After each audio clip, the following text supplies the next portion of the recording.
Tunay po na isang kagalakan po na tayo po ay nakakapaglingkod sa Diyos at nakakasamba sa Kanya. Tunay na sa ating sarili, wala tayong may pagmamalaki. At sa tuwing tayo po ay merong gawain katulad nito, ang ating Panginoon po ang higit sa lahat na ating pong itinataas. Dahil sa ating buhay, wala ho tayong katuwirang atin, kundi ang katuwiran na inilagay ng Panginoon sa atin. Ano po? Nais ko pong awitin para sa Panginoon at para sa ating lahat, His robes for mine. Ito po'y awit na nagpapahayag na ang ating kalinisan, ang ating pag-asa ng kaligtasan ay hindi ho sa atin nagmula, ito ay ipinagkaloob ng ating Panginoong Hesukristo.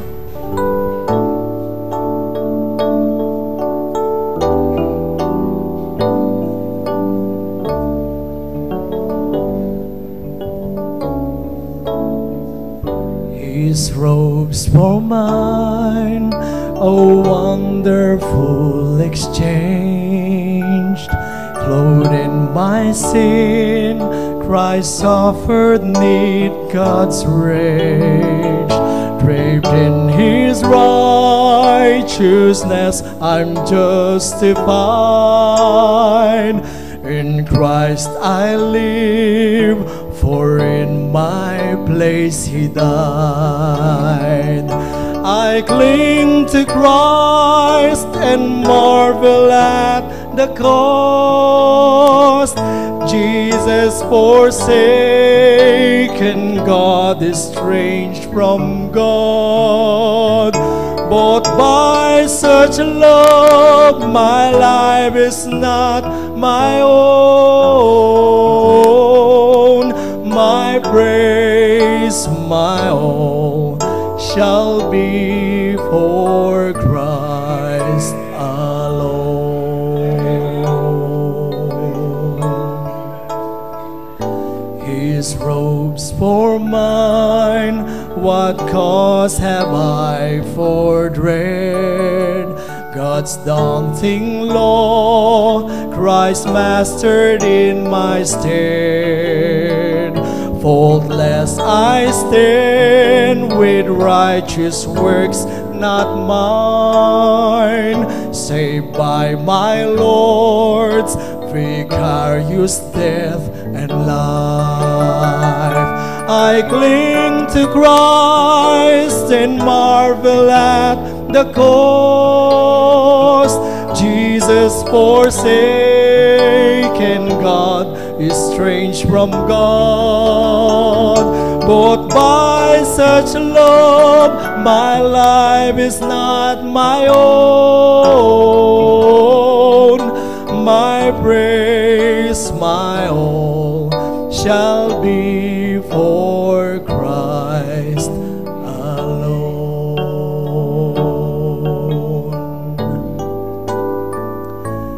His robes for mine, such anguish none can know. Christ, God's beloved, condemn us though His foe. He as though I accursed and left alone. I as though He embraced and welcomed home. I cling to Christ and marvel at the cost. Jesus forsaken, God estranged from God. Bought by such love, my life is not my own. My praise, my all, shall be for Christ alone.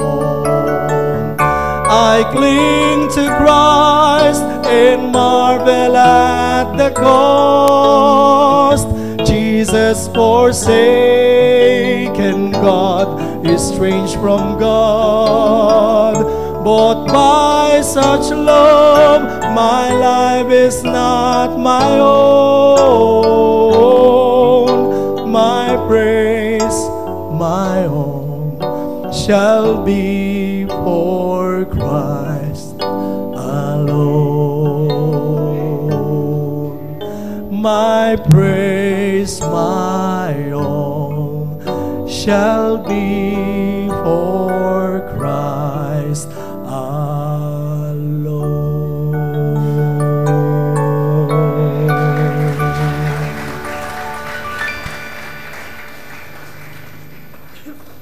Okay, bilang iniligtas, ang sabi po ng awit, ang ating pagpupuri ay tangi po lamang sa Diyos at hindi kung kanino. So salamat po sa napakagandang awit at mensahe ng awit ngayong gabi. At salamat sa Diyos na tayo po nandito. This is our second night. At kagabi po ay pinagpala na po tayo ng salita ng atin pong Panginoong Diyos. So wala tayong maraming bahagi ng programa. At salamat sa Panginoong Diyos na tayo po'y makakapakinig po ng mensahe. Pero bago yan, meron po pong isang tanging bilang. No? Pagkatapos po niyan, ihanda na po natin ang ating sarili at tayo po'y makikinig na po ng salita ng atin pong Panginoong Diyos. So, tawagin muna po natin yung ating tanging bilang bago po tayo dumako sa ating pakikinig ng salita ng Diyos. Okay? Sige po, tuloy-tuloy na. Tuloy na yung aawit. Okay, so kami po ay maghahandog ng tanging bilang at ang pamagat po ng aming aawitin ay Mabuting Halimbawa.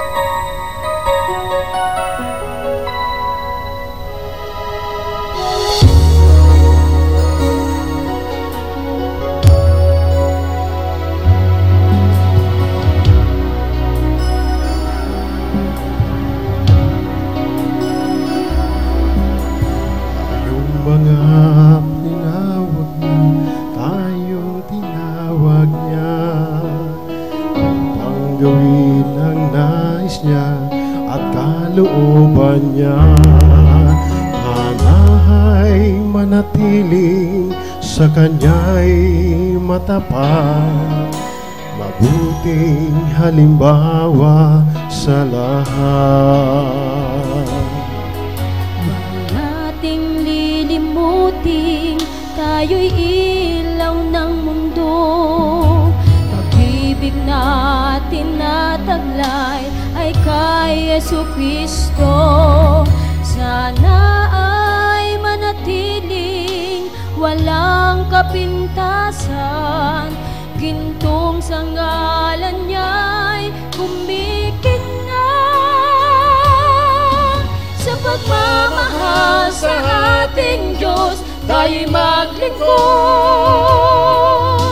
Yan ang buod sa ating pagsunod. Kaligtasang ating nakamtan ay ipahayag. Sa mga hadlang maging matatag. Hanggang sa pagsapit ng araw tayo ay kunin niya. Ang pananalig hindi nag-iba.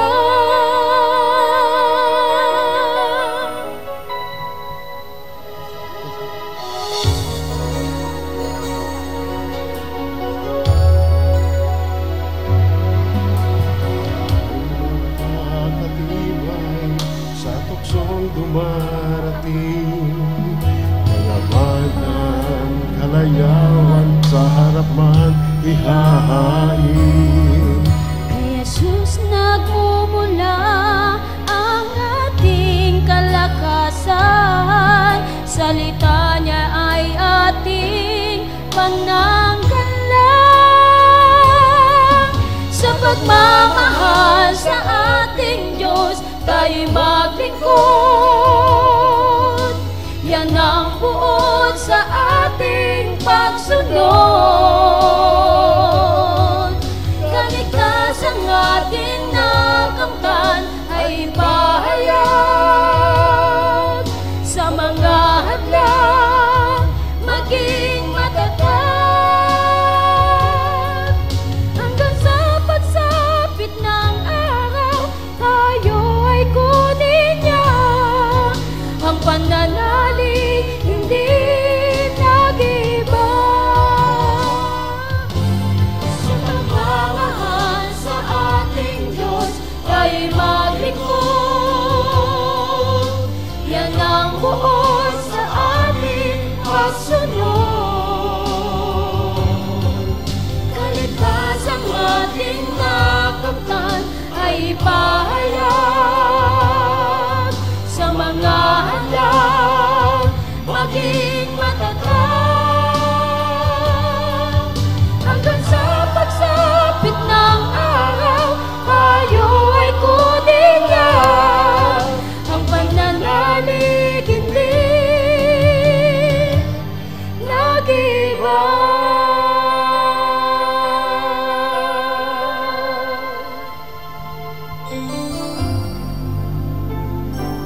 Okay, salamat po sa special number na yon. Ang ano yan, tawag pamilya. Kulang pa yan, kulang pa ng 3. At ang sabi po ay maging halimbawa tayo sa ating buhay Kristiyano. Well, si Pastor Joe ay narito sa atin. Salamat sa Panginoon. Okay.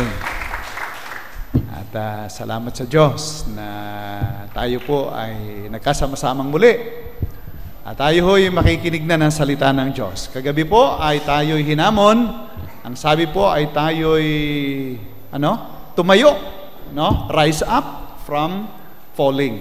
No? Tayo ho ay bumangon mula sa pagkakabagsak at meron pong 5 puntos. Puro letter S. Stay, be sensitive. Ano po 'yon?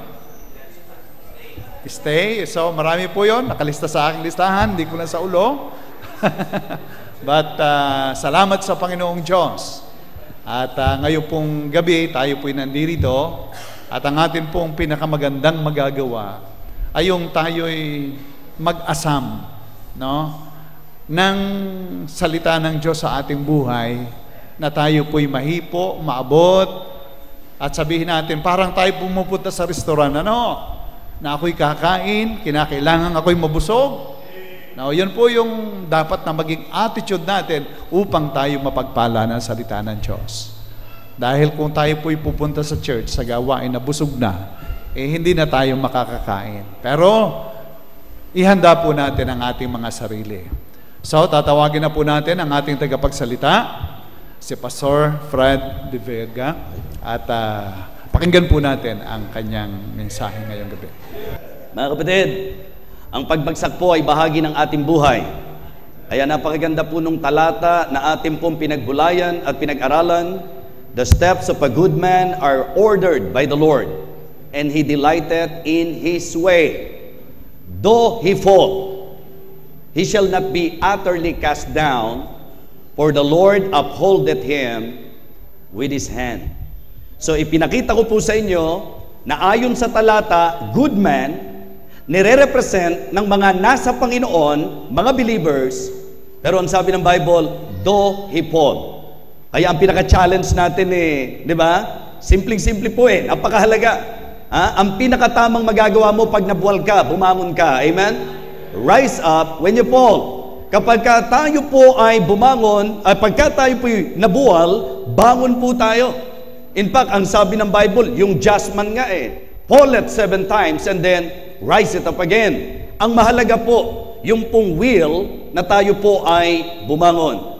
At meron po tayong mga mahalagang reminders na binigyang pansin. For the sake ng mga kapatiran po natin, na hindi lang talaga kinaya kagabi na nandito sila, pero palagay ko po, walang masama na makuha po nila yung pinakaunang bahagi ng ating pong tinalakay. Pinakita po namin yung mga importanteng bagay mula po doon sa sinasabi ng talata sa Psalm 37. Okay, verses 23 to 25. Yung idea po nung pananatili sa plano ng Diyos, staying in God's will. Dahil siya po'y may nakatalagang plano sa atin, isa-isang tabi nyo na po yung gusto nyo, isa-isang tabi nyo na po yung plano nyo. Wala pong kwenta yan. Ang maganda ay ang plano ng Diyos sa ating buhay. Okay? So tapos po, ganun pala na tayo'y nasa plano ng Diyos. Bakit pa tayo nasusugatan? Ba't pa tayo nadadapa? Ba't pa tayo nagkakaproblema? Doon natin tinignan naman yung halaga ng sensitivity doon naman sa purpose ng Panginoon. Ibig sabihin, in every situation, in every experiences in life, kailangan po alam natin and we know that all things work together for good to them that love God, to them who are the called according to His purpose. Meron pong layunin ang Diyos.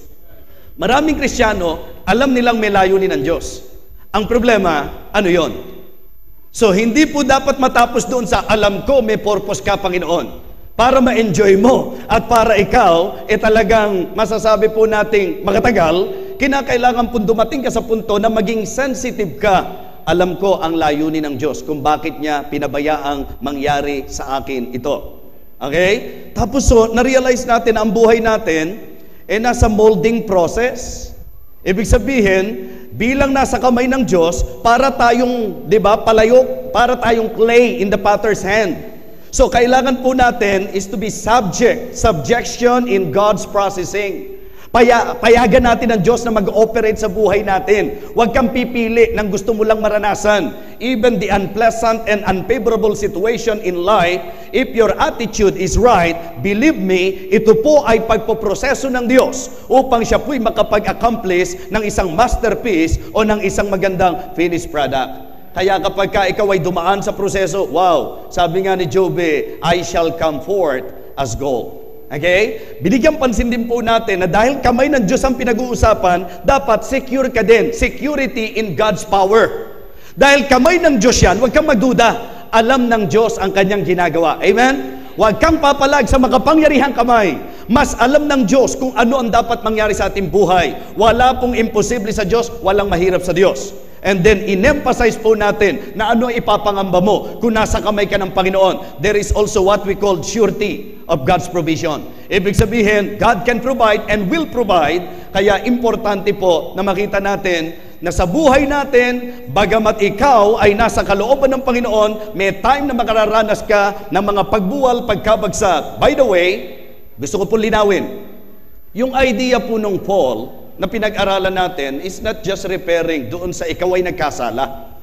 Yung pagbagsak sa kasalanan, hindi lang po yun. Ang dapat niyong maintindihan sa Bible concerning sa idea ng pagbagsak. Ito'y maaari pong dala ng mga problema, di ba? Ng mga laban natin sa buhay. Minsan bumibitaw tayo, bumibigay po tayo. Well, kung na-realize natin na tayo po'y bumigay at nakabitaw, mga kapatid, balik, tayo lang po. Rise up when you fall. Amen? Ngayon naman po, ang ating pag-aaralan, ang mensahe ko po ay pinamagatan kong, hold your peace. God will fight for you. Okay? Pumanatag ka lang. Pumanatag ka lang. Ang Diyos ang makikipaglaban para sa iyo. Amen? Let us open our Bible now in the book of Exodus. Exodus chapter 14. Exodus chapter 14. At ang ating pong babasahin ay ang 2 talata lamang mula po sa aklat na ito. Exodus chapter 14, verses 13 and 14. I would like to request all of you to please rise. Tumayo po tayong lahat.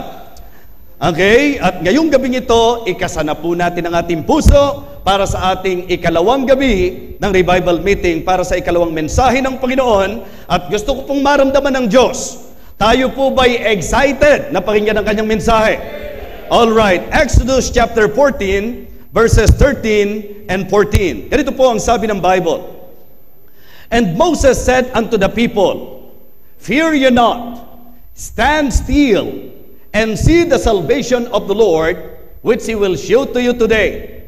For the Egyptians whom ye have seen today, you shall see them again no more forever. Verse number 14, sabay-sabay. Ready, begin. The Lord shall fight for you, and you shall hold your peace. Kaya dito natin kinuha ang ating pong mensahe, ang ating pong pamagat, hold your peace, God will fight for you. Let us come to Him in prayer. O aming dakilang Ama Diyos na mga pangyarihan sa lahat, sa gabing ito kami po'y nagpapasalamat sapagkat alam namin na ang gabing ito ay naitalaga para sa bawat isa sa amin. Alam ko po na walang isa man dito na hindi kailangan ng mensahe. At kaya kami nandito, Panginoon, inilalagay po namin ang aming mga sarili sa ilalim ng iyong kapangyarihan. We would like to hear your words, O God. Use your message tonight. Touch the heart of your people. Panginoon, i-accomplish mo po ang iyong mabuting kalooban sa bawat isa po sa amin. Marahil may mga tao sa kalipunang ito, mananampalataya sa kalipunang ito, natatahimik-tahimik lamang po, Panginoon. Pero sa totoo lang, puno ng pangamba at takot sa buhay. May mga kabagabagan, may mga kabalisahan, meron pong mga panghihina, dakilang Diyos. Gamitin mo po ang mensaheng ito upang kami ibangon. Gamitin mo po ang mensaheng ito upang kami palakasin. Gamitin mo po ang mensaheng ito upang kami tanglawan, liwanagan, dakilang Panginoon. Salamat po ng marami sapagkat alam ko po na sa kabila po ng katotohanan ang dyablo ay gumagawa. Alam po namin na ang dyablo ay talunan na sapagkat ikaw po ang Diyos na makapangyarihan sa lahat. Kaya kiniklaim po namin ang iyong kapangyarihan, Kausapin mo kami, abutin mo kami, Panginoon. Ingatan mo po ang mga kapatiran po namin na patungo pa lamang sa lugar na ito. Hayaan mo na abutan po nila ang mensahe dakilang Diyos. At hiling ko rin po na ang bawat isang nandirito, wag nang payagang nakawan pa ng dyablo ng pagpapala, kundi kami po ay makinig ng buong ingat, na kami po dakilang Diyos ay magkaroon ng tutok na puso habang pinakikinggan po namin ang iyong mensahe. Taglay ang sensitivity sa pangusap ng banal na Espiritu at gagawa ng kapasyahan na anuman ang iyong sabihin sa amin dakilang Diyos, ay amin pong ilalagay ang aming mga sarili sa pagpapasakop sa mensahe mo. Thank you so much, Heavenly Father. And again, even ako po na iyong lingkod, I acknowledge the fact that without you, O Lord, wala po akong magagawa. Empower me, O God. Iyo pong hipuin ang aking katawan, dakilang Diyos, at hiling ko po na bigyan mo ako ng masaganang biyaya upang akin pong magampanan ang trabahong ipinagkaloob mo sa akin para sa iyong kalwalatian at para sa iyong karangalan. Thank you so much. Ito po ang aming panalangin sa pangalan po ng aming Panginoong Jesus. Amen. Amen. Okay, please be seated. Upo na po tayo. Okay, ang ating pong pag-aaral ngayon ay mas binigyang pansin ko po doon sa ginamit na salita ni Moses upang kalmahin ang mga tao na nung panahon na yon ay nasa takot at pangamba. Mga kapatid, ang mga gawain katulad nito, ang paglalagay ng ganitong gawain ay dala ng pagmamalasakit po. Na kung may mga kapatiran po tayo, kasi minsan libang po tayo, may mga pagkakataon sa buhay natin na mayroon pong mga kabagabagan, may mga kabalisahan, may mga nagbibigay takot, nagbibigay ng pangamba sa atin. Well, ang ganitong klase ng gathering, ang pinakananais po ay palakasin talaga tayo sa ating mga panghihina. Mga kapatid, subject tayong lahat. Actually po, kung papansinin niyo po, dito po sa mensahe natin, dito sa mensahe natin, marami po mga pangyayari sa Bible na po pwede pong ilarawan natin dito. Ano po ba yung tagpong ito? Ito yung sa katotohanan, blessing, na mula po sa kalagayang sila po ay inaalipin ng bansang Ehipsyo. Okay, under the leadership of Pharaoh, na siyang tipo ni Satanas. Mga kapatid, doon sa pagbubusabos at pang-aalipin po sa kanila, wow, sa kapangyarihan ng Diyos, ginamit si Moses upang sila po'y makalaya. Okay? So katulad ng larawan ng buhay natin bilang mga Kristiyano, na tayo po sa pagkaalipin sa mundong ito, sa kapangyarihan nitong si Satanas, sa kaligtasang ating tinanggap, pinalaya tayo ng Panginoon. Pero ang problema, ito pong si Satanas na katulad ni Pharaoh ay nagkaroon ng tinatawag nating panghihinayang. Ang sarap-sarap na naglilingkod sa atin ang mga Israelites na yan. Napakaganda na sila'y ating inaalipin. Yan po ang gustong makita ni Satanas. Ang mga tao po ay kanyang alipinin at maging mga Kristiyano ay pinagbabakasakalian ni Satanas na muli po niyang maibagsak, muli po niyang maibalik sa dating buhay. Mga kapatid, ginagawa ni Satanas ngayon ng lahat ng paraan. So matapos niyang maisip na hindi yata dapat nakalaya ang mga ito, ang nangyari po, siya ay nagkaroon ng kapasyahan upang sila po ay ipahabol, upang ibalik sa pagkaalipin. At iyan ang eksaktong larawan ng buhay ko at buhay mo. Na nung ikaw ay maligtas, itong si Satanas ay hindi natuwa kasi alam niya na ang tao pag naligtas, magiging bagong nilalang. Ang isang tao pag na-save, mababago ang buhay. Amen? Magkakaroon ng masayang buhay. Ayaw ni Satanas nun. Ang gusto ni Satanas, ang nakikita niya, yung mga tao, nabubuhay sa takot, nabubuhay sa pagkalipin, bisyo, sa mga kasalanan dito sa sanglibutan. So ang nangyari po mga kapatid, tinugis, hindi ho tinumis, tinugis ng mga chariots of Pharaoh, ito pong mga Israelites. At ang tagpong nabasa natin ay ang tagpo na kung saan ito pong bayan ng Diyos ay natrap nung dagat. Okay? So at dahil dito, mga kapatid, umiral na po ang tinatawag nating tendency ng tao. By the way, bagamat ito po'y introduction lang, sa mga bawat isang mapag-aral talaga, tingnan nyo po, sa ganito ko inihati itong introduction na ito. Ang nakita ko po dyan, una, the tendency of man. Ang tendency natin, parang kapag ang sitwasyon okay lang, di ba? Wow, okay, ang saya, amen, happy, ganyan, di ba? Pero kapag po meron ng dumating na problema, ayan, nung sila po'y nakalaya, ang sasaya nila. Okay? Nung sila po'y nakalaya, ang ligaligaya ng buhay nila. Nung sila po'y naglalakbay, okay lang po yan. Pero ang problema, nung magka-problema na. Di ba? Yan nung napunta tayo sa church, okay, ang sarap sa church, ganyan. Pero kapag ka sinimulan ka na ng jablo, kapag ka ikaw ay tinrabaho na ng jablo, kapag ka ikaw ay medyo pinuntirya na ng jablo, kapag ka ikaw ay tinutukan na ng jablo, di po ba? Ayan ho, dyan na nagkakaroon ng pag may persecution na, kapag ka po may mga atake na, kapag ka may mga problema dumarating na minsan nga gumagawa ka pa ng sarili mong drama, na bakit ganito ang nangyari sa buhay ko? Buti sana hindi na lang ako naging Kristiyano kaysa nagkaganito. Ayan, kapapanood mo ng Mara Clara, yan ang mga... So ang nangyari po mga kapatid, so siya po ay hinabol po sila. Nung maramdaman po ng Israelites na sila hinahabol mga kapatid, ayan na, patay.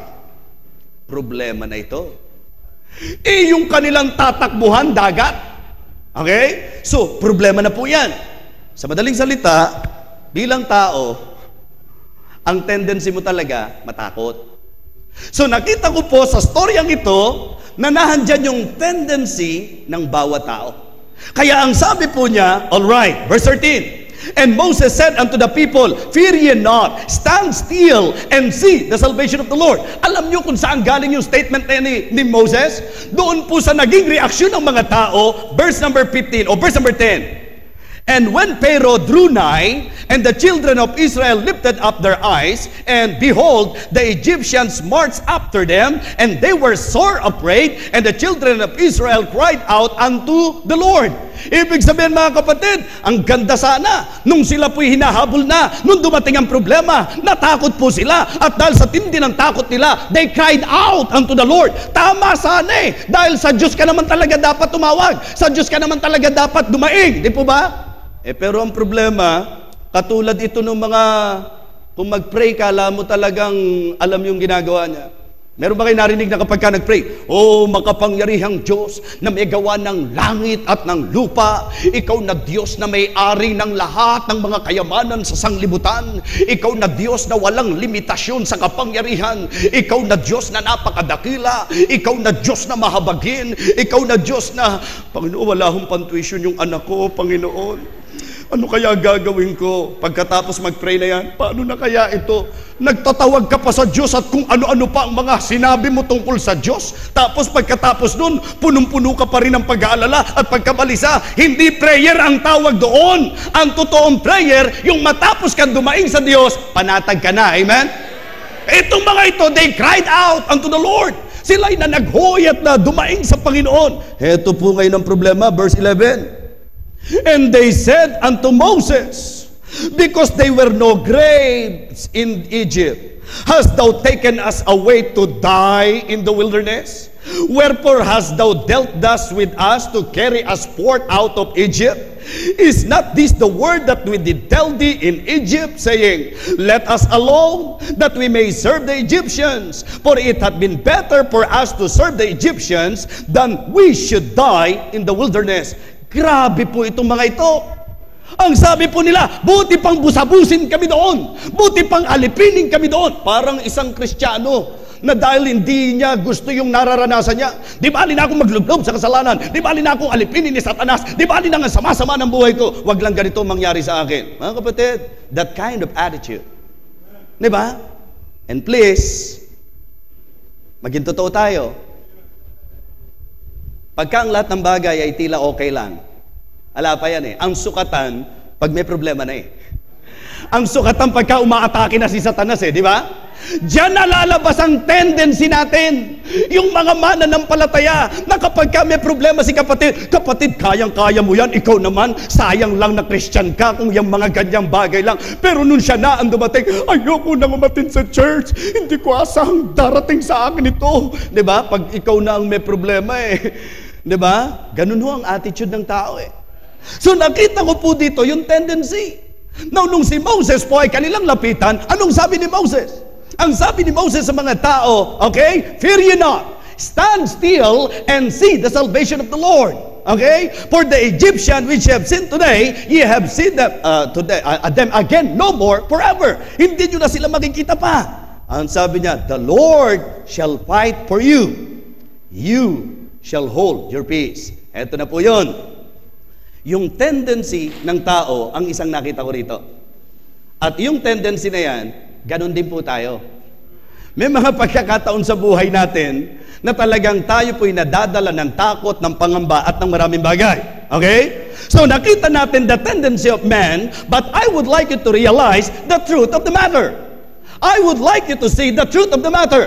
Alalang-alala ka, balisang-balisa ka. Ikaw ay naaapektuhan ng mga kung anumang problema dumarating sa buhay mo. But the truth of the matter is that hindi naman ikaw, kundi ang Diyos ang makikipaglaban para sa iyo. Amen?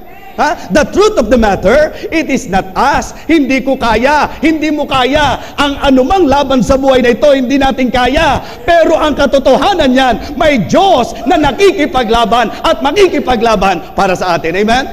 The Lord shall fight for you. You shall hold your peace. Diba? Ang tanong ngayon, nakita natin the tendency of man. Yung pagka may sitwasyon ganyan, negatibo, takot, balisa. Diba? The truth of the matter, ang Diyos ang bahala. Ang tanong ngayon, will you trust the Master? Diba? Will you trust the Master? Dahil siya po ang bahala, dahil ang Diyos ang makikipaglaban sa atin, ang tanong ngayon, ikaw ba'y magtitiwala sa Kanya o ikaw ay magpipilit pa rin na sa sarili mong isip, na sa sarili mong lakas, na sa sarili mong galing, sa sarili mong magagawa, magpipilit ka. Mga kapatid, kahit anong gawin nyo, malibang ang Diyos ang kumilos, wala tayong magagawa. We always need God. Amen? At yun ang malaking blessing sa atin. Yung alam natin kasama natin lagi ang Panginoon. Yung hindi niya tayo iiwan, hindi niya tayo pababayaan. So sa mensaheng ito, ayokong maging masalimuot po yan. Gusto kong itutok ninyo ang inyong paningin, ang inyong puso, ang inyong pag-iisip sa mensahe na naisip parating sa atin. That statement, the Lord shall fight for you, you shall hold your peace. Ganito yan. Pagka may taong nagsabi sa iyong, huwag ka mag-alala, ako bahala. Diba? Mga kapatid, hindi ganun lang yun. Siyempre, titingnan mo yung taong nagsalita sa iyo. Halimbawa lang po, may away, may laban, di ba? Suntukan yan. Tapos yung nagsabi sa akin, ako bahala, mas maliit pa sa akin, mga kapatid. Di ba? I mean, titingnan mo rin yung nagsasabi. Di ba? Huwag kang mag-alala, akong bahala sa iyo. Madaling magsabing huwag kang mag-alala. Pero anong dahilan, anong matibay na dahilan kung bakit pwedeng hindi talaga mag-alala? Di ba? Pag sinabing ako ang bahala, titingnan mo yung nagsabing ako ang bahala. Pambira, mukhang siya lang eh. Mukhang sarili nga lang niya, hindi niya kaya, tapos siya pa bahala. Diba? Yung bang, alimbawa, ito yung isang tao na nagsabing gano'n, pambira, yan lang yung problema. Akong bahala dyan. Tapos siya, problema lang niya, hindi niya kayang ayusin. So, issue natin kung sino yung nagsasabi. Tama po ba? Ito po ang sabi ni Moses the Lord shall fight for you. Diba? Ang ating usisain ngayon, teka, kasi ang sabi niya, the Lord shall fight for you, you shall hold your peace. Ang sabi niya, Diyos ang makikipaglaban sa iyo, kaya pumanatag ka. Pero teka, bago tayo pumanatag, bigyan natin ng dahilan ng ating sarili. Bakit nga ba tayo dapat pumanatag? Sabi kasi, the Lord shall fight for you. Opo, sino yung Lord na yan? Yun ang gusto kong i-emphasize ngayong gabi ito. For you to understand that we have all the reasons, amen, to hold our peace. Meron tayong lahat ng dahilan para pumanatag lang talaga. Sa kabila ng lahat ng laban, opo. Sa kabila ng lahat ng problema, opo. Sa kabila ng lahat ng atake ni Satanas, opo. Meron tayong matibay na dahilan kung bakit pwede tayong pumanatag dahil dyan sa Panginoon na yan na sinasabi ni Moses na ang sabi niya, the Lord shall fight for you, you shall hold your peace. Naniniwala ba kayo pinakikipaglaban kayo ng Panginoon? Mga kapatid, gaano katagal ka na sa spiritual life mo? Kaya ka ba nakatagal dahil nakikipaglaban ka? Kaya ka ba nakatagal dahil magaling ka? Kaya ka ba nakatagal dahil napakahusay mo? Napaka-dedicated mo? Napaka-faithful mo? No! I believe. Kaya tayo nakatagal dahil sa Panginoon. Diba? Papasalamat po ako sa Panginoon kasi sa totoo niyan, maraming pagkakataon po na ako hindi nagiging tapat sa Kanya, pero ang Diyos po nananatiling tapat. Narinig nyo na yan? Pastor, hindi po. Hindi ko lang ho narinig yan. Ako ho isa sa nagsabi niya. Di ba? Kasi yun ang totoo eh. Kaya kung ang buhay ko nakadepende sa katapatan ko, tapos na ako. Salamat! Dahil sa katapatan ng Diyos, nasa lalay ang buhay ko. Amen? Praise God, because our God is faithful. No, mga kapatid, mahalaga sa atin yun. Ha? Gusto ko kayong palakasin, pero ano magagawa ko? Gusto ko kayong encourage, pero ano magagawa ko? Gusto ko man kayo na ibangon sa kung saan man kayo bumagsak, anong magagawa? Gusto ko man tulungan kayo sa problema nyo, anong magagawa ko? Pero ang magandang balita sa ating service na ito, merong Panginoon na tiyak ko na yung hindi ko kaya, hindi po nila kaya, at hindi kaya ng kahit pinakamalapit na tao sa iyo, ay kaya ng Panginoon. Amen? Mga kapatid, kaya ng Diyos. At alam niyo sabi ni Moses, the Lord shall fight for you. You shall hold your peace. Amen? Ha? Kaya panatag lang. May Panginoon na nakikipaglaban sa atin. Okay? Mga kapatid, gusto ko pong tingnan nyo yung pong statement na yan. Sabay-sabay ho, basahin nyo. Huwag kayong makulitan sa akin. Gusto ko lang uuwi kayo na iyan ang nakatatak, ha? Na sa revival, ang isa sa nakarevive sa inyo, yang talatang yan. Yung uuwi ka, the Lord shall fight for you. You shall hold your peace. The Lord shall fight for you. You shall hold your peace. Kaya sasawayin mo na yung sarili mo. Oh, nag-aalala ka pa rin, ha? Nababalisa ka, ha? Mali, may Diyos na makikipaglaban. Kakayanin ko ba to? Hindi mo kaya, pero may Diyos na lalaban para sa iyo. Amen? Yun ang dapat nating i-consider ngayon. Okay? Mga kapatid, gusto kong sabihin sa inyo, na ang Diyos na yan, na nakikipaglaban sa atin, yan po ang Ama natin sa langit. Hindi ko akalain nung ginawa ko yung idea ng message, alam niyo ang nabuo kong word? Dad. Yes. Yung Lord na yon, gusto kong makita nyo na siya po ang ating dad. Ang ibig sabihin, ang Ama natin, ang daddy natin. Alright? Nung sinabi po ng Bible na the Lord shall fight for you, ang idea, ang mensahe, ang pangungusap ng Panginoon sa akin upang akin pong harapin ang laban, upang akin pong makayanan ng lahat ng yan, yung paalala niya that God is our number one defender. Amen? God is our defender. Mga kapatid, gusto kong malaman nyo na kaya po pala tayo pwedeng pumanatag, may tagasangga ka, may pananggalang ka, may defender ka, may tagapagtanggol ka, at ito ay wala iba kundi ang Panginoon. Ang sabi po ng psalmist, I have set the Lord always before me, because He is at my right hand, I shall not be moved. Amen?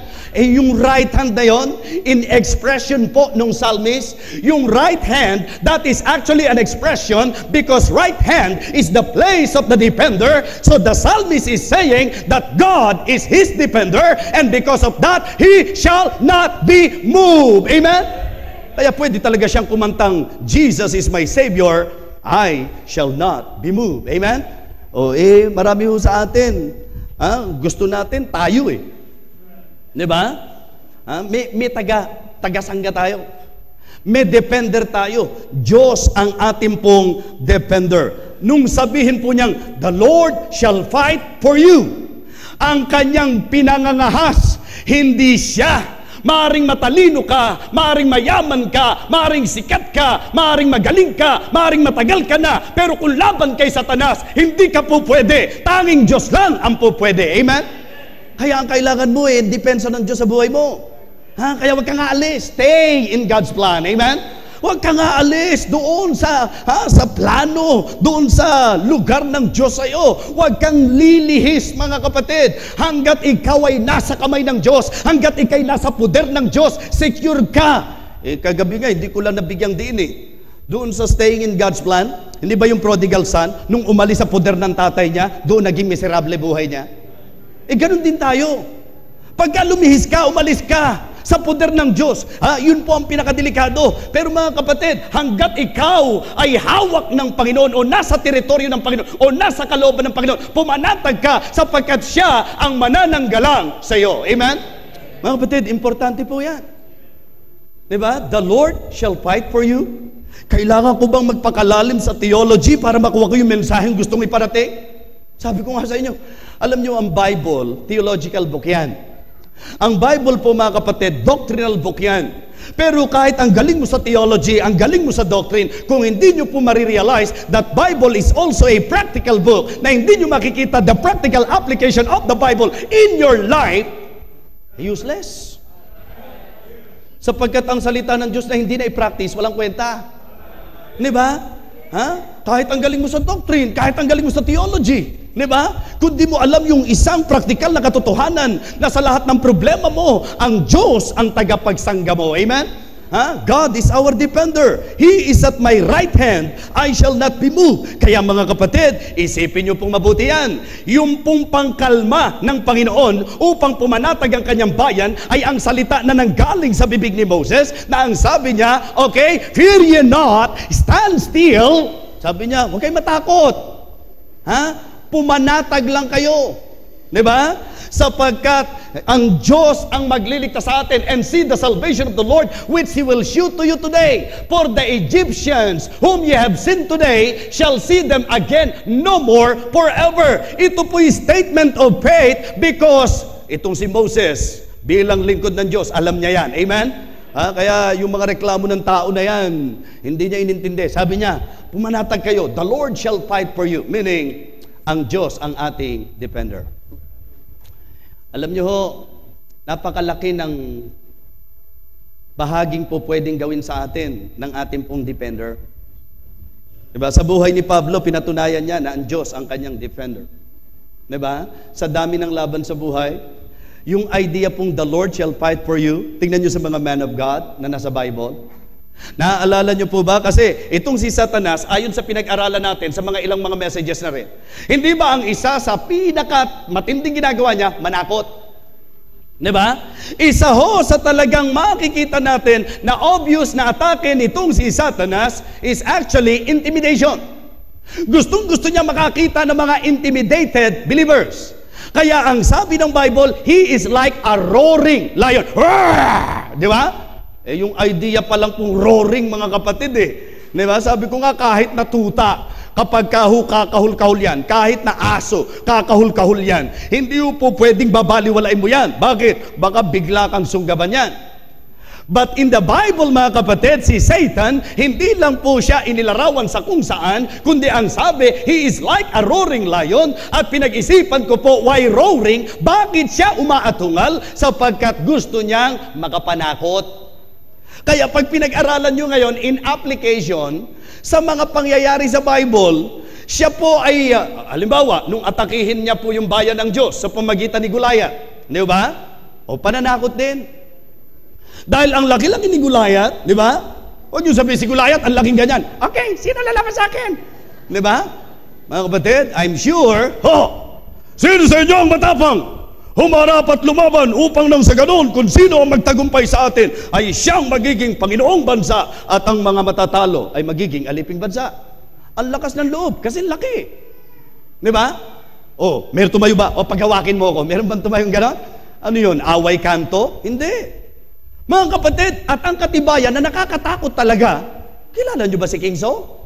Hindi pa si King Saul, mga kapatid, kilala ring warrior? At alam po na itong si King Saul ay hindi basta-basta sa pakikipaglaban, sapagkat ang sabi ng Bible, siya ay may kakayahang pumatay ng libo-libo sa labanan. Sabi ng mga tao, si Saul ay pumapatay ng libo-libo. Pero yung pumapatay ng libo-libo na yon, nung puntahan po ni David, yung pong pinaka-eksena, nasaan? Nagtatago. Bakit? May Goliath May nananakot. Ikaw, kapatid, gusto ko makita mo yung larawan na maaaring si Goliath o maaaring itong si Satanas sa kanyang pananakot sa iyo. Talagang dumating ka na doon sa point na parang helpless ang dating mo, na gusto mo nang magtago, na parang hindi ka na makakabangon. Talagang ikaw ay masasabi nating nilulumpo, inaalipin ng takot na yan. Ito na ang pagkakataon para bumangon. Amen? Yun po. Nasaan si Goliath? Nasaan si Saul? Nagtatago. Bakit? Natakot Nasaan po sila Eliab? Na mga magagaling daw, na mga warrior. Nagtatago din. Yun ang inabutan po ni David. Okay? Pero ba't handang harapin ni David? Kasi alam ni David na ang Diyos ang kanyang defender. Naintindihan niyo po? Diyos ang kanyang defender. So, ganun din po mga kapatid. Gusto kong ipakita sa inyo na nung time na ito, tinakot po ang mga Israelites sa pagdaluhong ng mga chariots of Pharaoh. At yan ho ang ginagawa ni Satanas sa atin. Sa mga sari-saring problema na dumarating sa buhay natin, ang intensyon ni Satanas, takutin tayo. Na para bang ipadama sa'yo, hindi mo nakakayanin yan. Tumalikod ka na, tigilan mo na yan. Hindi mo nakakayanin yung problema yan. Hindi ka na makakabangon. Yan mga kasinungalingan at pananakot na ginagawa ni Satanas sa atin eh. Pero mga kapatid, hindi po pwede sapagkat meron kang pananggalang. Amen? Sabi po nitong si Moses, the Lord shall fight for you. Para sa akin, ang napaka-practical na mensahe, God is our defender. Amen? Heto pa ho. Ikalawang bagay na gusto kong makita nyo, minsan kasi ang pakiramdam natin, Pastor, naapeko Di ba? Pastor, pwede bang hindi man lang tayo gaganti sa mga ginagamit sa atin? Ginawan ako ng masama, ganito. Di ba? Sometimes yan po ang ating, gusto ko rin po ipaalam sa inyo, that God is our avenger. Hindi lamang po siya defender, siya po ay ating avenger. Ang ibig kong sabihin, hindi ka lang niya isinasangga, kundi kapag ka ikaw may umapi sa iyo, mga kapatid, ang sabi ng Bible, ipaghihiganti ka niya. Amen? Minsan kasi, kaya tayo naapektuhan, ang pakiramdam natin, naapi tayo. Pastor, ganun na lang ba yun? In fact, hanggang ngayon, marami mga Kristiyano, hirap na hirap mag-apply niyan. Yung Romans 12. Di ba? Kristiyano ka nga, pero para kang unbeliever minsan, na ang mentalidad mo, kalukuhan yan. Alam ka namang ginawang ka na ng masama, bigyan mo pa tinapay. Di ba? O, yung iba pumapayag lang yan, basta papalamanan mo ng bubog yung tinapay. Di ba? Yung mga ganyan. O kaya yung tinapay, bato mo sa kanya sa loob ng garapon. Yan. Mga ganun ho eh. Yung mga concept na ganun.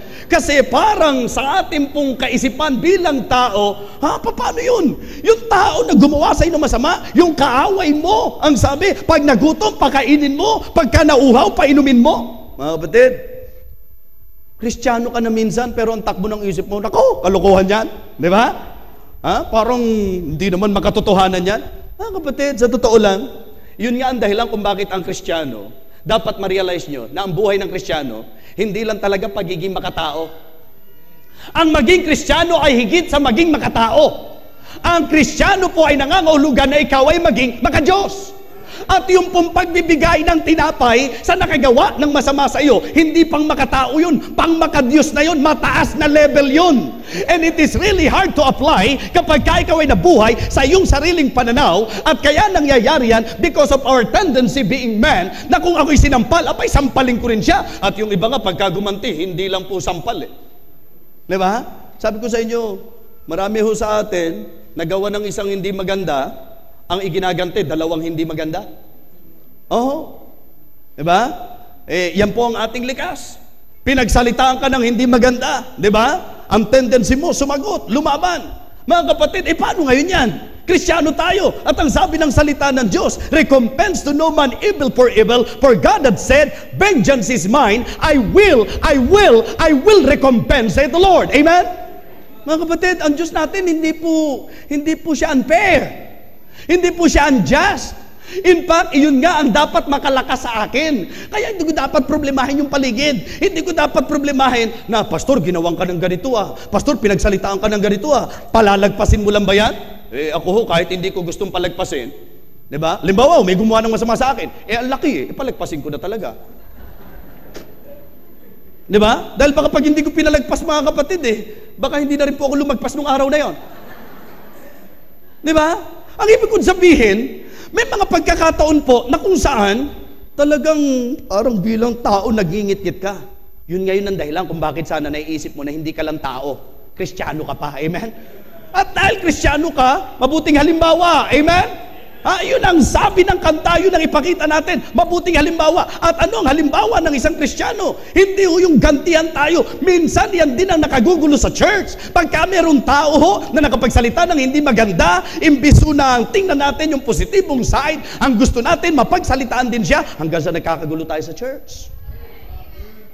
Gantihan. Diba? Gantihan.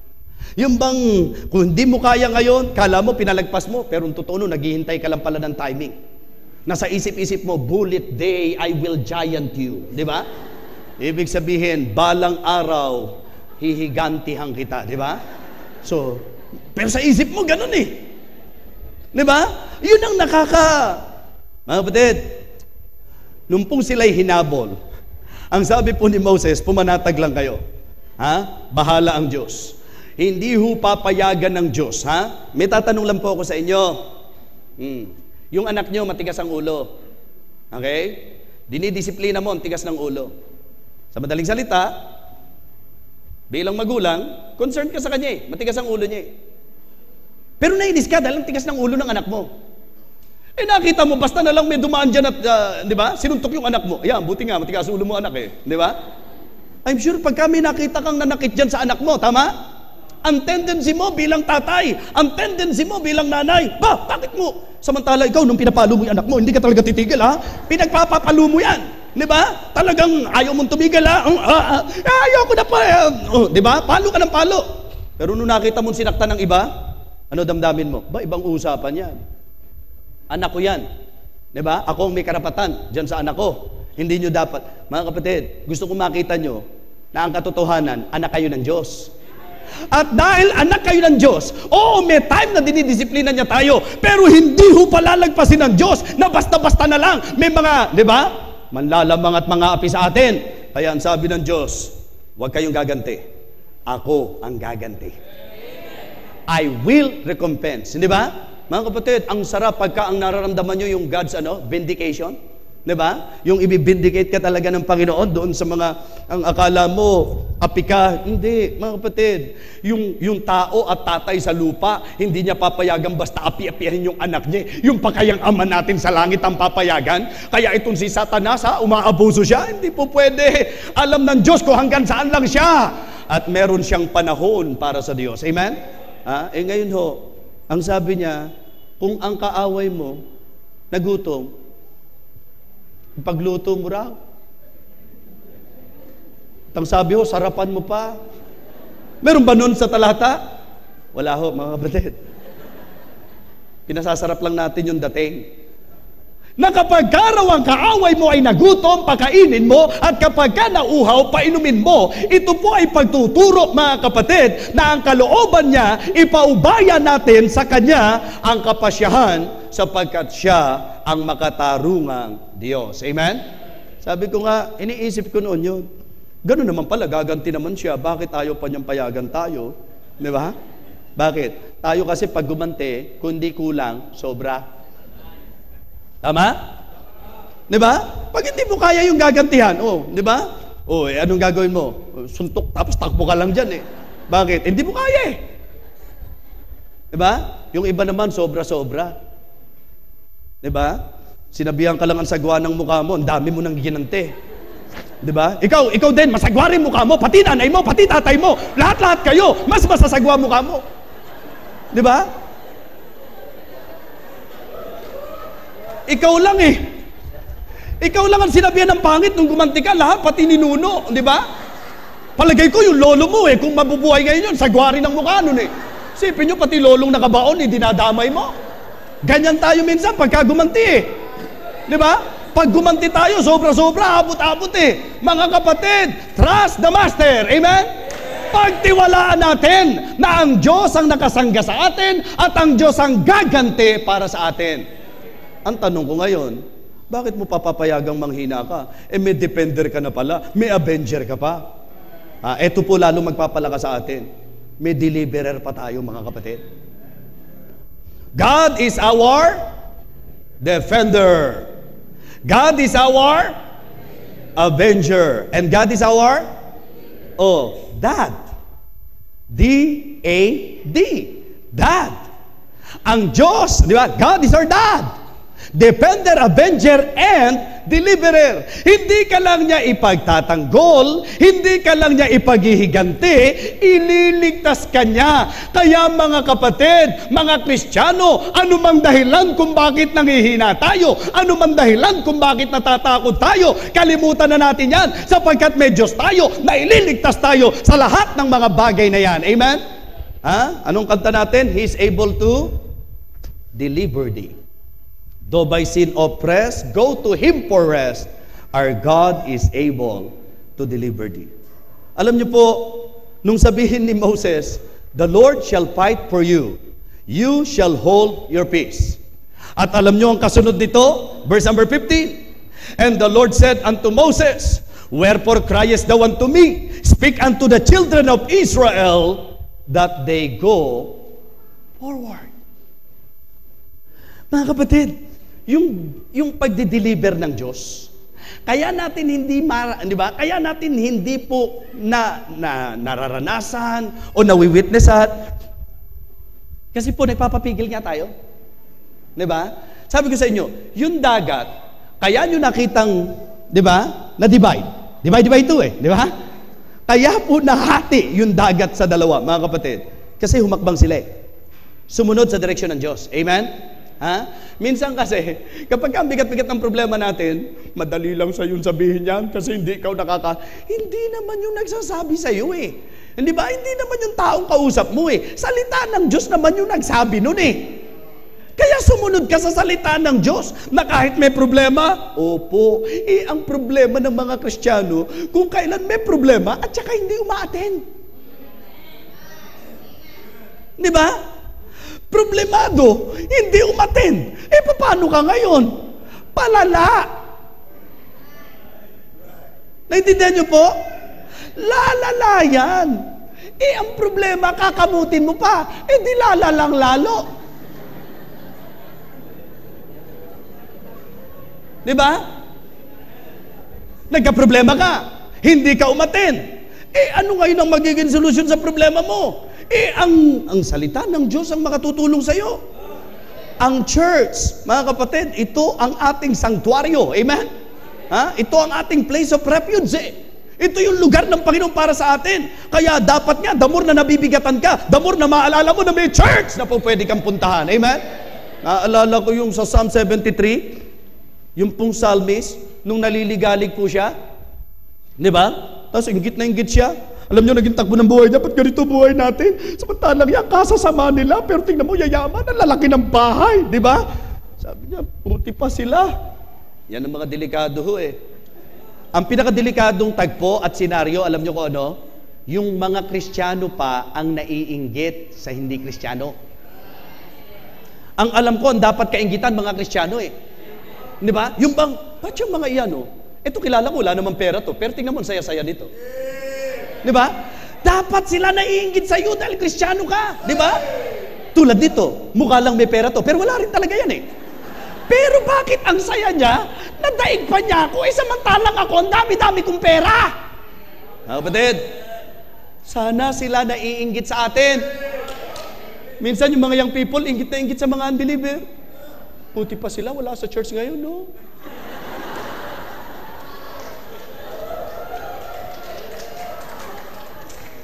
Ako kailangan, dahil nandito nanay at tatay ko, kailangan linggo na umaga, nandito ako. Di ba? Napakalungkot naman buhay ito. Samantalang, tingnan mo yan, no? Tingnan mo mga nagdadrugs pa, naninigarilyo pa. Di ba? Samantalang ako hindi ko na-try. Lungkot na lungkot, hindi man lang nakapag-try.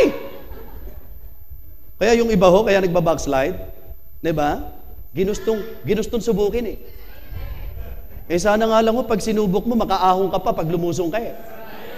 Kaya, mga kapatid, walang pinakamasarap na kalagayan, kundi yung kalagayan nasa Diyos ka, amen? Hindi. Yung mga galing na po doon ang nagsasabi na nakakapagod yun, walang kwenta yun, nakakatakot yun. Kaya ang naging makulay at makahulugan sa kanila, nung mapa sa Panginoon sila, amen? Makinig ka na sa mga galing doon. Di ba? Ba't susubukan mo pang manigarilyo? Samantalang yung mga nanggaling na doon ang nagsabi na magkakaroon ka ng sakit sa baga. Di ba? Ba't itatry mo pa yung alak na sinabi na talagang magkaka-kidney problem ka dyan? Ba't itatry mo pa yung alak na sinabi na sa'yo ng mga dating lasinggero na buti na lang nakalusot ako, pasok kami sa trouble dahil kainom ng alak eh. Sinabi na nila eh kung ano, tas naiinggit ka pa. Buti pa sila. Diba? Tapos parang gusto mong pa mag-request, kahit na yung sunmig light lang.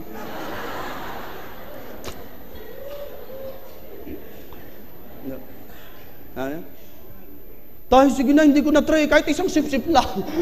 Kahit isa lang. Kapatid, alam nyo, pag nakausap nyo yung mga galing dyan, Diba? Nainggit po sila sa mga hindi na nakaranas. Sabi nila, kung noon pa lang, nakilala ko na ang Panginoon, di ba? Dapat ang naiinggit yung mga unbeliever sa mga believer. Ang problema, itong nasa Psalm 73 at sa Psalm 37, sila po ang mga sa Diyos pero nainggit sa mga wala sa Diyos. Ba't ang laya-laya nila na nagagawa nila lahat ng gusto nilang gawin? Samantalang pag tayo, di ba, pag nakalimot ka, may disiplina pa. Kapatid, tandaan nyo po ito. Sa mga time na gano'n ang kaisipan natin, kailangang makayanan po natin yan. Amen? Till I went into the sanctuary of the Lord. Church, bakit kung kailan may problema ka, tsaka ka hindi dumadalo? Ay, pastor, ako po, may problema at wala, hindi naman ako talaga dumadalo. At least consistent ka.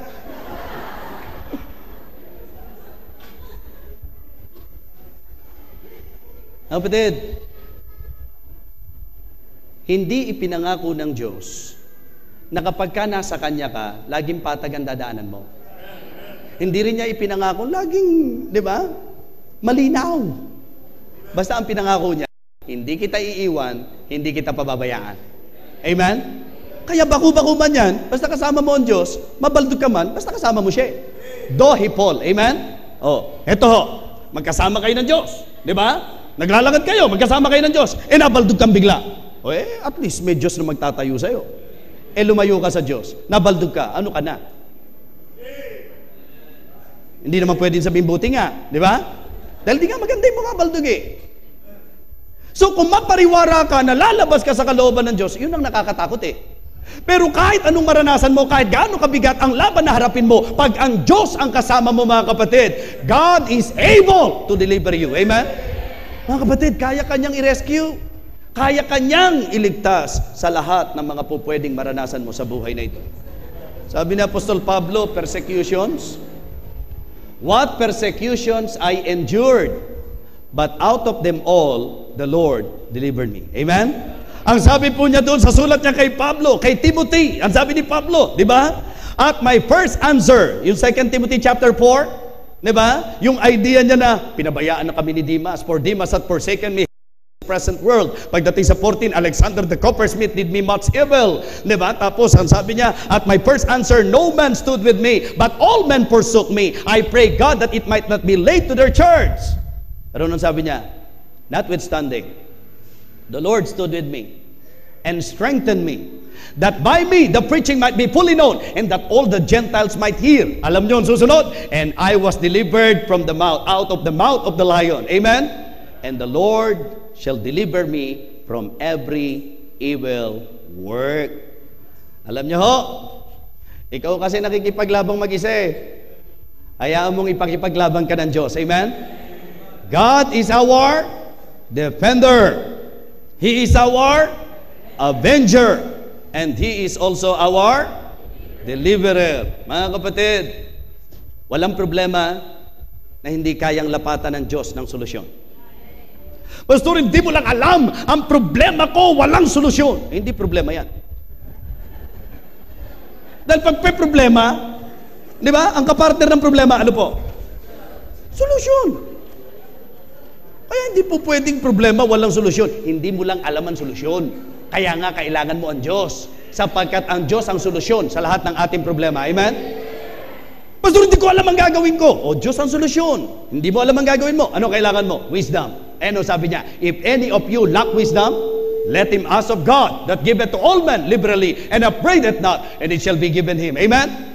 Pastor, hinang-hina ako di kailangan mo ang Diyos. They that wait upon the Lord shall renew their strength. They shall mount up with wings as eagle. Amen? They shall run and not be weary. Pastor, kung alam mo lang ang dami-dami kong kabalisahan. Kahit di ko alam yan, totoo yan. Sige, maniniwala ko, marami kang kabalisahan. Pero kapag ka nandyan ang Diyos, anong sabi niya? Kasama mo siya, ilagak mo sa Kanya, casting all your cares upon Him, for He careth for you. Wala kang sitwasyon na walang solusyon at lapat na solusyon ng ating Panginoon. Amen? Kaya ang ingatan mo, yung lalayo ka sa Kanya. Ang nakakalungkot pang katotohanan niyan, sa bawat hakbang mo palayo sa Diyos, meron kang nakakalapit. Mag-isip-isip ha, 1, 2, 3. Pag ikaw ay humahakbang o nahahakbang palayo sa Diyos, automatically, meron kang nakakalapit. Sino? Ha? Alam niyo kung sino? Yun po yun. Walang neutral ground, mga kapatid. Once na ikaw ay palayo sa Diyos, siguradong palapit ka. Diba? At ano ina-expect mo kung sa Kanya ka palapit? Mga kapatid, i-enjoy natin yung pagkakristyano natin. Ito po, panghawakan nyo lagi ito. Sabi ng Panginoon niyan, ipaglalaban niya tayo, pumanatag tayo. Amen? Diba? Wala kang pambayad ng tuition fee. Wala kayong pambili ng ulam bukas. Huwag kang mag-alala, baka hindi ka naman nabuti na bukas. Di ba? Hindi mo na kailangan ng ulam.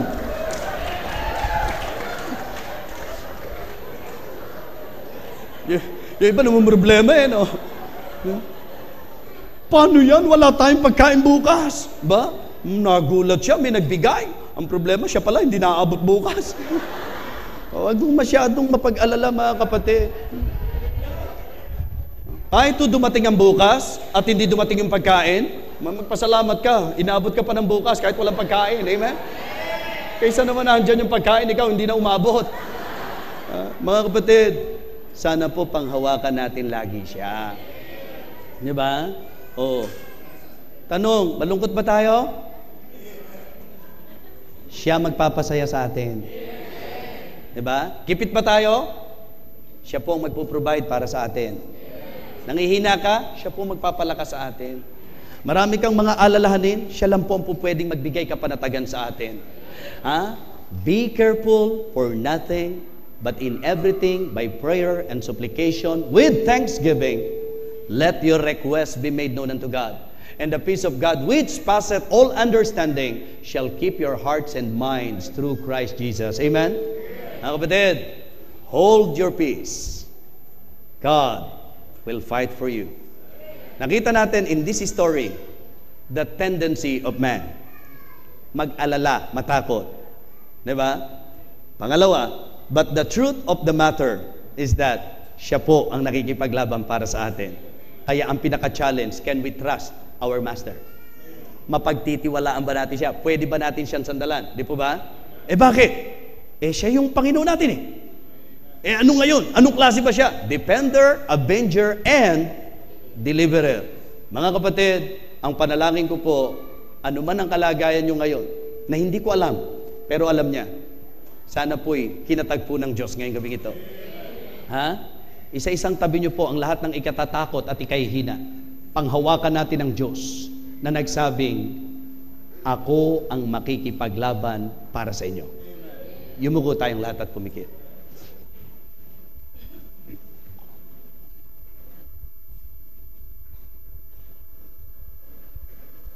Narinig niyo po ang mensahe, mga kapatid.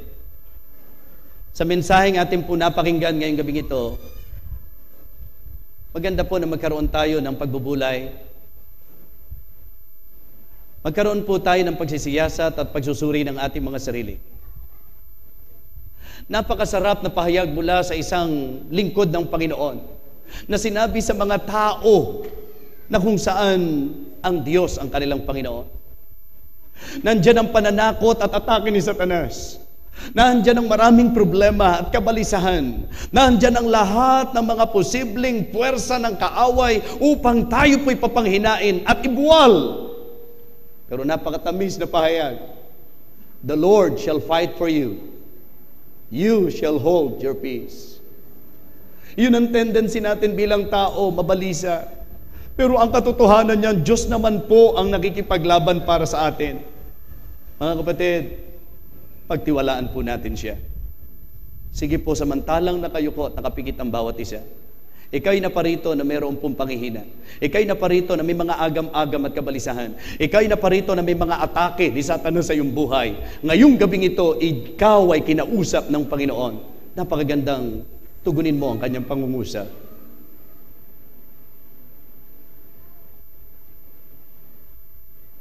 Tutugtog po ang ating pianist. At ngayon po sa ating bahaging ito ng pakikipagtagpo sa Diyos, magandang uuwi po tayo na natatak sa isip at sa puso natin ang napakaliwanag na pahayag nito pong lingkod ng Diyos na si Moses. The Lord shall fight for you. You shall hold your peace. Anumang bagay na nasa harapan mo ngayon, anumang laban na kinakaharap mo ngayon, itatak mo sa isip mo, kapatid, ipakikipaglaban ka ng Diyos, pumanatag ka lang, kumalma ka lang, pumanatag ka, pumayapa ka, ako ang makikipaglaban para sa iyo. Sapat na dahilan upang tayo po'y bumangon. Sapat na dahilan upang tayo po'y lumakas.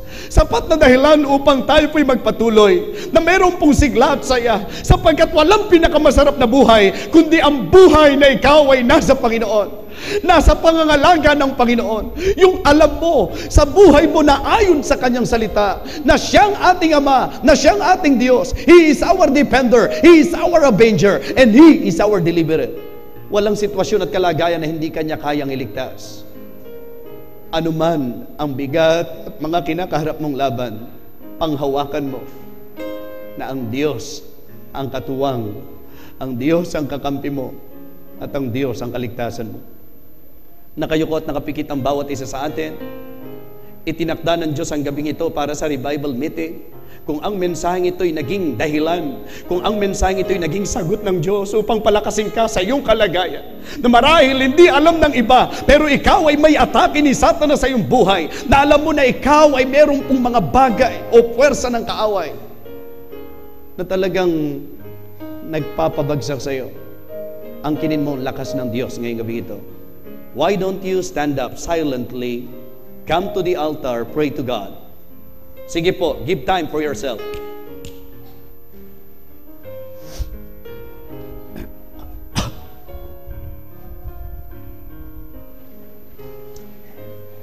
Maganda po na pinag-aralan natin ang salita ng Diyos sa masayang paraan. Pero maganda pong hindi natin palagpasin ang pangungusap na ginawa ng Diyos sa atin. Na marahil ngayong gabing ito ang takdang mensahe na ikinasa ng Diyos na tugon sa iyo pong prayer upang ikay magbagong lakas, magbagong sigla sa iyong buhay pananampalataya. Kung ano man ang kabigatan at kabalisahan mo, ipagkikipaglaban ka ng Diyos, ilagak mo sa Kanya ang lahat ng iyong kabalisahan. Ipinagmamalasakit ka niya.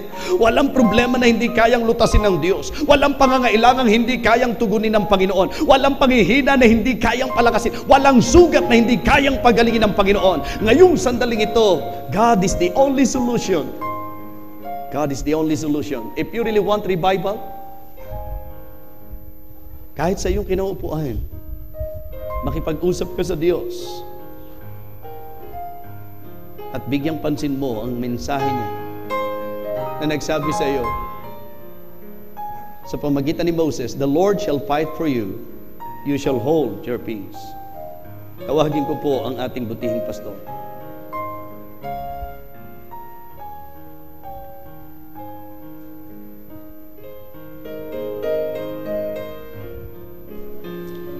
Patuloy po ang ating invitation. Napakahalaga ng ating napakinggang mensahe. Mga kapatid, alam ko lahat tayo mayroong mga pasanin. Alam ko lahat tayo mayroong takot. May mga pagkakataong tayo'y parang ayaw na nating maniwala. Ayaw na nating sumunod. Pero ngayong gabi, napakalinaw ng salita ng Diyos. Ang atin lamang sasabihin, yes Lord, from now on, I will trust in you. Ako po'y magtitiwala na sa inyo. Narito po ako, Panginoon Diyos.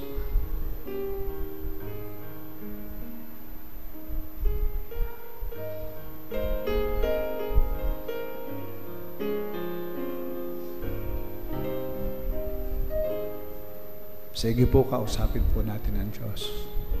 Manalangin tayo. Alam ng Panginoon ang iyong kailangan. Alam ng Panginoon ang iyong kinatatakutan. Tatanganan ka niya. Pagtatanggol ka niya.